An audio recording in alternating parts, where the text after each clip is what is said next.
always his work my father cared about. His research.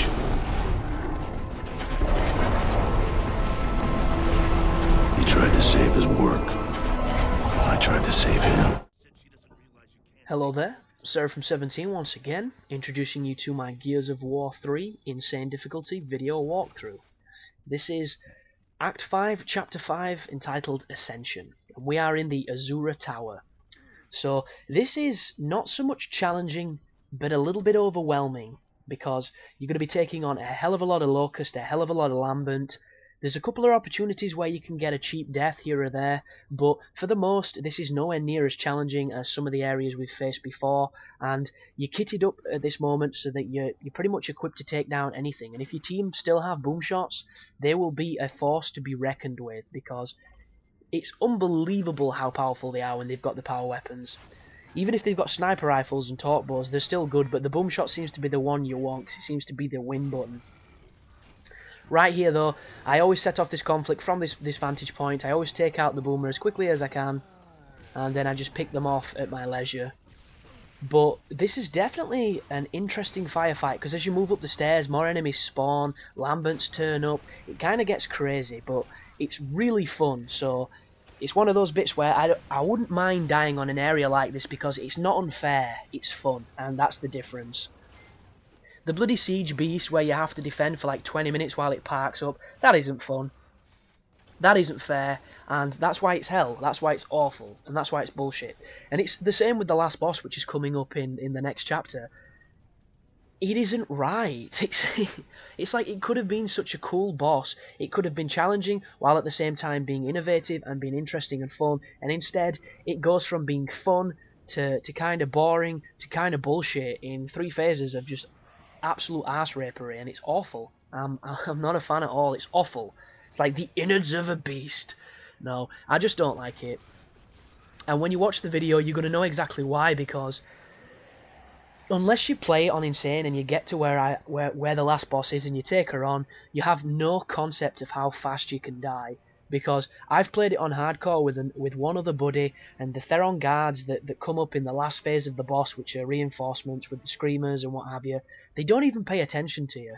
And that's on hardcore. That is the second hardest difficulty. They will stand in corners, use cover, randomly shoot, and pay absolutely no attention to you. Every so often they might get a few shots off and make you use cover.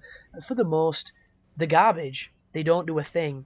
And then on Insane, there's 20 of them, and every single one of them wants to make love to your face with their torque bow. It's unbelievable. And I say torque bow, but I'm lying, because if it was torque bow, they wouldn't be as bad as they are. They have lancers.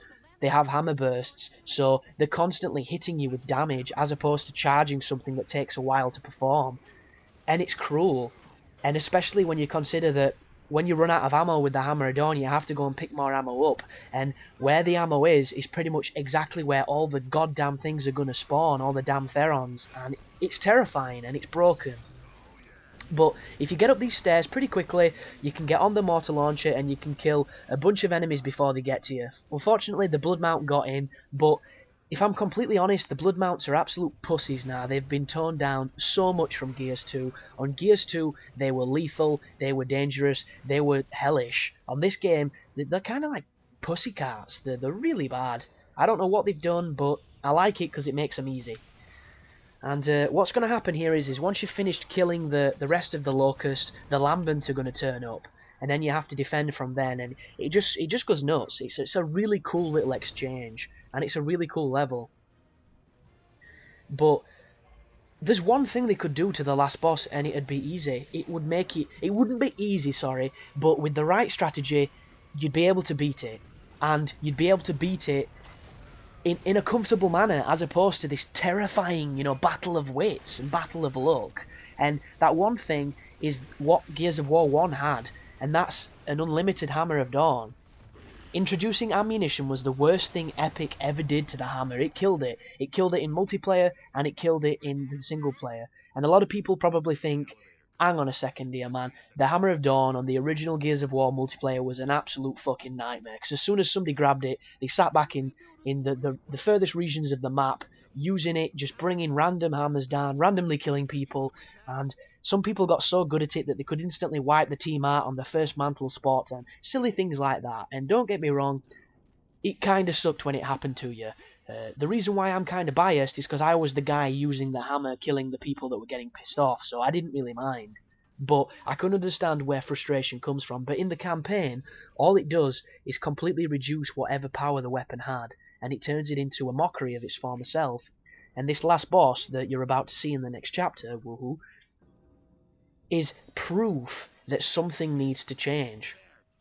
Because you have to go and refill the hammer 3 times to kill the final form, and I must have spent an hour trying to just hit her with one hammer, thinking if I could hit her with a full ammoed Hammer of Dawn, I would beat her. And then when I finally did, and I realised I had to risk dying again to go and get a refill, it was the worst moment of the game, because running out knowing you're facing almost certain death it's awful. It's completely awful. And people are probably getting sick of me, you know, ranting on about this very same thing, but the next video is going to show you exactly what it is. And I've actually got a nice special video of when I first got to the Queen on hardcore with 2 other friends, and the difficulty of the Queen on hardcore when it scales of what we got was horrendous.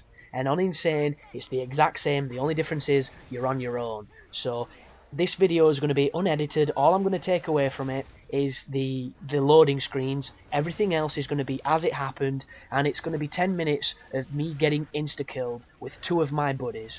And I'm going to put some funny music over it, or just some cool music, and for anybody that doubts the difficulties or doubts the challenge of this boss, it's going to be the perfect testament to how bullshit it is, because it's horrific. It's horrific, it's hilarious, it's just plain broken. But this is where you're defending against the Locust, against the Lambent, sorry. It's them damn L's, I keep getting them confused. The only real threat here are the Dredgers. And the reason for this is when they transform into the triple armed thing, it has the instant kill properties. Everything else is just kind of standard. You kill it as you've always killed it. Keep using cover, keep playing intelligently. You know, you've been playing this game for the last, what, 10 hours, so yeah, I think you'll understand the concept of playing it intelligently, because if you don't, you're not going to get very far on Insane, it's just plain fact. But keep using cover, keep using the weapons at your disposal. Be careful of the wretches. These guys turn up and they force you into a really awkward situation. As soon as the elevators open up, I don't think you have to run for them. I think it's kind of just cutscene based. I'm not completely sure though. And this bit here, I think you can sit in the elevator and you don't have to shoot, but I shoot a little bit because it's just a bit more fun. And the next section is actually very easy. You're going to get attacked by the Queen Beetle, and all you have to do is do a couple of tricks to take her out. But so this guy comes up, rev your chainsaw, there's nothing he can do, you're already in the animation by the time he lands. The only way you can get screwed is if by miraculous AI reflexes he somehow sprays you with a shotgun. But if he doesn't have a shotgun, he's going to be dead. And this is really funny, because this guy's got a Lancer, and we have a fight on 2 different levels with each other. Check that out. It's like some Robin Hood shit, that. But that's a grinder. He's extremely ambitious to try and hit us from that range. That's a Reaver. Completely ignore them. They're just a waste of ammo. They will not pay attention to you. They just come in, fly about, think they're all epic, when really they suck.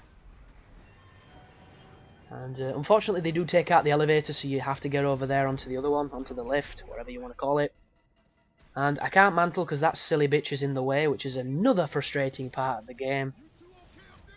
I can't I just slapped the bitch for getting in my way, representing. But it frustrates me so much when they block your path, it really does. Getting it on, baby. Smooth loving. That was some of the funniest shit from Gears 1 Online. When the last guy was down and your entire team was still alive and you all went over to him and started bumming him. It was such a terrible prospect for the guy who was down, just watching his poor, just, you know, downed character get bummed by numerous people. It was rather funny. And it's... You had to be there, I guess. If you were, you understand what I mean. My throat's getting really dry, goodness me. All this talking to myself. But once you take out those Therons and you keep pushing up the stairs, when you get to, I think it's the top, that you're going to get encountered by the beetle, the war beetle. Until you get there, it'll just be your standard Theron spawning in from the doors around the outskirts of the map. So, do whatever you want to kill them. Use whatever weapons you've got available. This is all standard stuff. If you've got this far, you can deal with this. This is not going to stop you. I know it didn't me. And this is pretty funny. I fire the torque bow and I blow his cover up and he's just kind of stood there in the shit. And he still doesn't die because the guy's got a really good chin on him. And he runs away, which is not cool. But I think I just downed him. You can hear him breathing. It's one of the coolest things about Gears. You can proper sound whore the Locust, and it's really unfair, especially in Gears 1. When you roadie ran as a Theron in Gears 1 on the multiplayer, you sounded like an asthmatic, and you could hear him across the map. It was really funny. So one of the legitimate strategies for the multiplayer was never to run as the Locust because you made too much sound, and it was always to try and be as stealthy as possible. But the second part of this level is in the next video where we fight the Queen. I will see you there, guys. Thanks for watching, and you take care now.